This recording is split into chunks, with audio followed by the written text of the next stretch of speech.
जय हिंद। आज हम अध्ययन करेंगे सागरीय जल द्वारा निर्मित स्थलाकृतियों के बारे में। इसमें हम अध्ययन करेंगे कि हमारे तरंगे कैसे होती हैं, कैसे चलती हैं, मेहराब क्या होता है, समुद्री गुफा क्या होता है, स्टेक क्या होता है, दंतुरित तट क्या होता है, लैगून झीलें क्या होती है, भिरकू क्या होता है, डालमेशियन तट क्या होता है, इन सब के बारे में।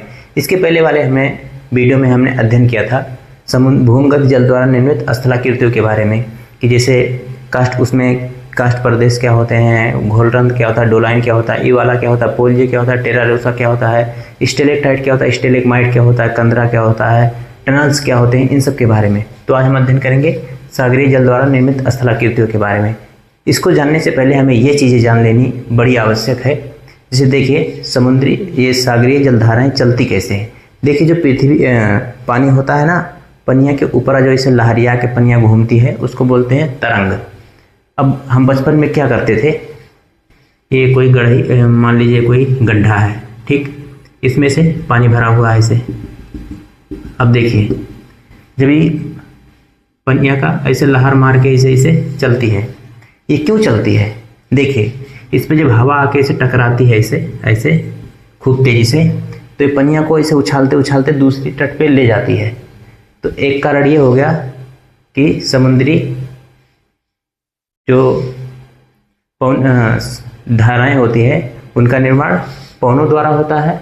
दूसरा कारण ये है कि पृथ्वी कोरियोलिस बल के कारण इन तरंगों का निर्माण होता है। देखिए जैसे पृथ्वी ऐसे घूम रही है पूरब से पश्चिम, ठीक है, तो बल बाहर की तरफ लगते हैं, इसलिए पानी ऐसे बाहर की तरफ भागते हुए जाती है, उसको हम तरंग बोल देते हैं। जैसे मान लीजिए हम कोई अपने हाथ में एक थरिया ले लें, उस थरिया में पानी भर लेते हैं, अब उसको लेके घूमेंगे इसे खूब तेज से हचाक से, तो क्या होगा, पनिया बाहर भग जाएगा। तो वैसे ही ये पानी बाहर भगती है, इसलिए तरंगों का निर्माण होता है। जैसे बचपन में हम क्या करते थे, मान लीजिए कोई गड्ढा है, इस गड्ढिया में हवा जब चलता है तो पानी खूब तेज से भगता है, इस तट से शुरू होगा तो इस तट पे आएगा।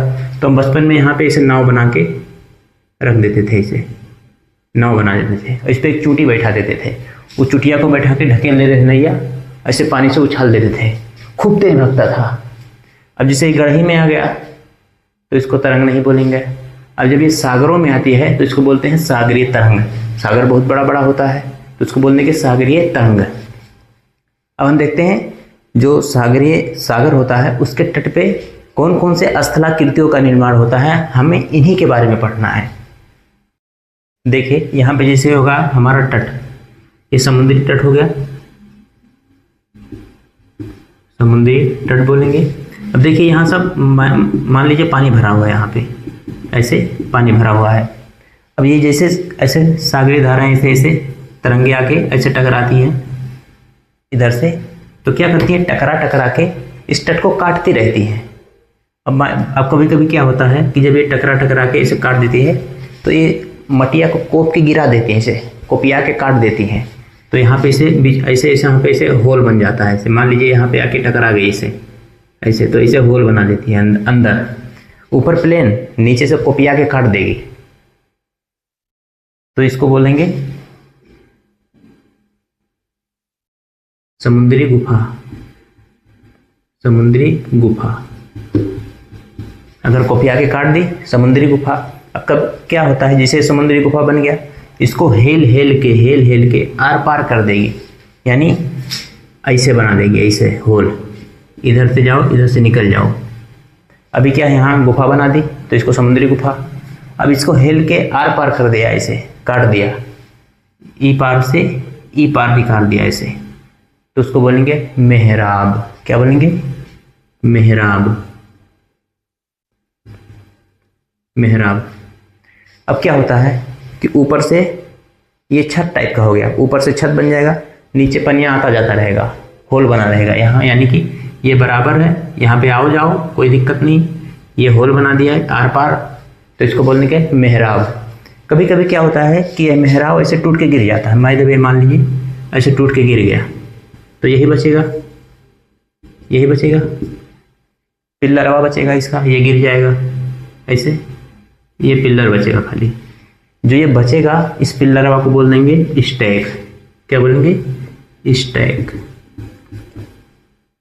स्टैक। अब यहाँ पे क्या होता है कि कि जो हमारी तट होती है, समुद्री तटें होती हैं, तो वो ज़रूरी नहीं कि ऐसे बराबर ही होती है। जैसे मान लीजिए ये सागर है और यहाँ पे ऐसे ऐसे समुंदर है। मान लीजिए हम भारत को ही पढ़ते हैं, तो आप जूम करके खूब पढ़ेंगे तो इसे कटा छटा रहेगा, कभी ऐसे धंसा रहेगा, ऐसे ऐसे ऐसे ऐसे बना रहेगा ये तट। लेकिन हम पढ़ते तो हमें दिखाई देता, छोटा छोटा देखते हैं तो एकदम सीधा दिखाई देता है, लेकिन वो सीधा नहीं है, ऐसे कटा छटा है, बदखोभड़ है। तो इसको बोल देते हैं दंतुरित तट। क्या बोलेंगे? दंतुरित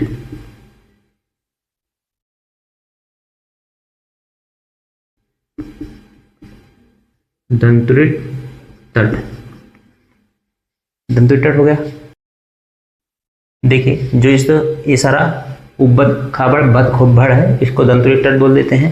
कभी कभी क्या होता है, जैसे सागरीय धाराएं से चल चल के तरंगे आती हैं, टकराती हैं तट से, तो इसको क्या करती हैं, तो यहाँ ढेर सारा जो सिल्ट कचरा रहता है उस सबको हेल हेल के लाके किनारे लगाती रहती है।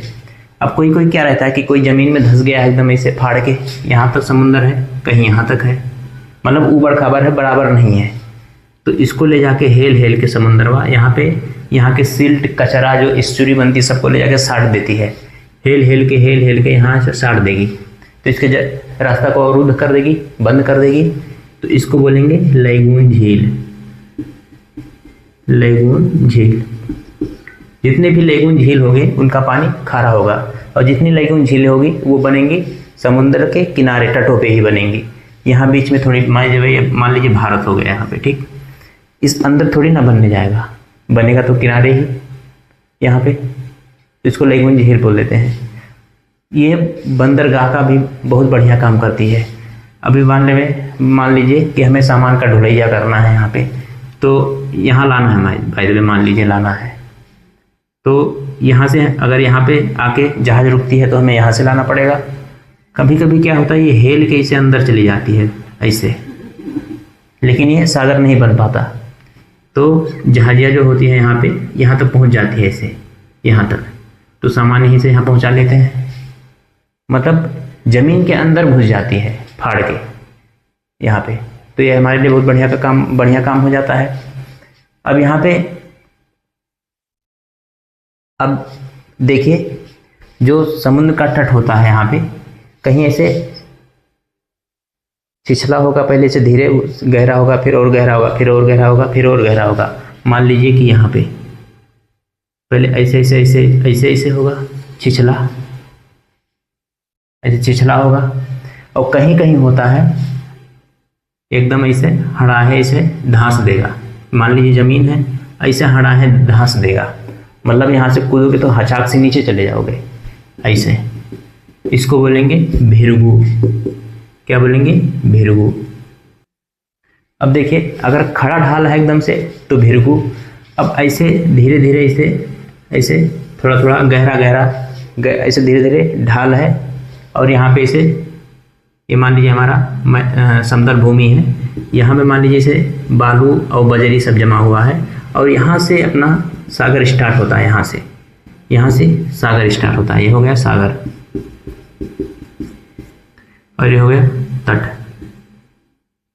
ये तट हो गया। यहाँ पे बालू जमा रहेगा, बजरी जमी रहेगी, तो इसको बोल देंगे पुलिन या बीच। इसी को बीच बोलते हैं, बीच, और हिंदी में पुलिन बोलेंगे। देखिए अगर हम बीच की बात करें तो भारत में कुछ बीच बहुत फेमस हैं, जैसे कि देखिए यहाँ पे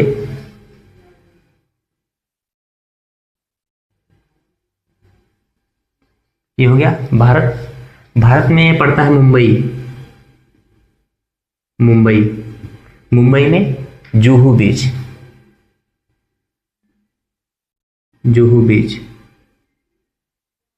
केरला में कोलबा बीच,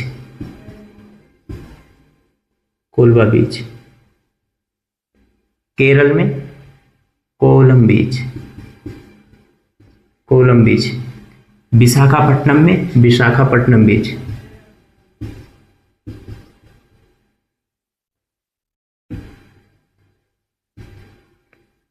पुरी में, उड़ीसा के पुरी में पुरी बीच। ये बहुत फेमस बीच है। अब यहाँ पे शाम के टाइम या एकदम बढ़िया हवा चलती है। क्योंकि देखिए ये जो हमारा समुंदर होता है शाम के समय ये ठंडा रहता है और ये दिन भर एकदम हरा है, गर्म हो जाता है।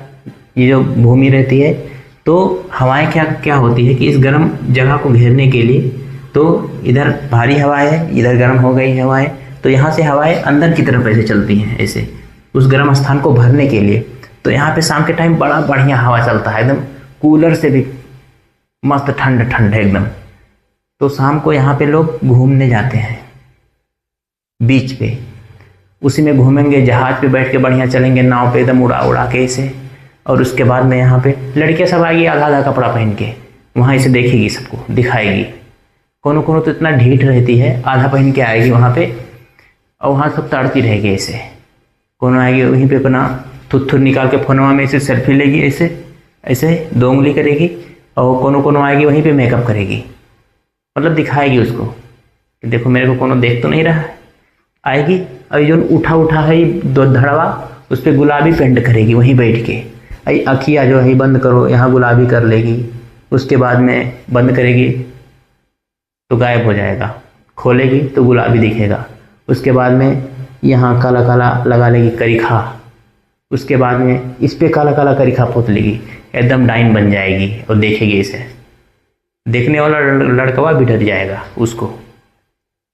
उसके बाद में क्या करेगी, लाएगी शीशा, मारेगी इसे भगा भग, एकदम हड़ा है, देखेगी वाह बन गई हूँ जल परी। वहाँ पे सबको डिस्टर्ब करके रख देगी ससुरी सब। ये सबसे बड़ी खचरी रहती है। इतना पुतला की क्या ज़रूरत है, कोई ज़रूरत है नहीं, लेकिन इन लोग को चाहिए कि पोत के ही कर दो बस।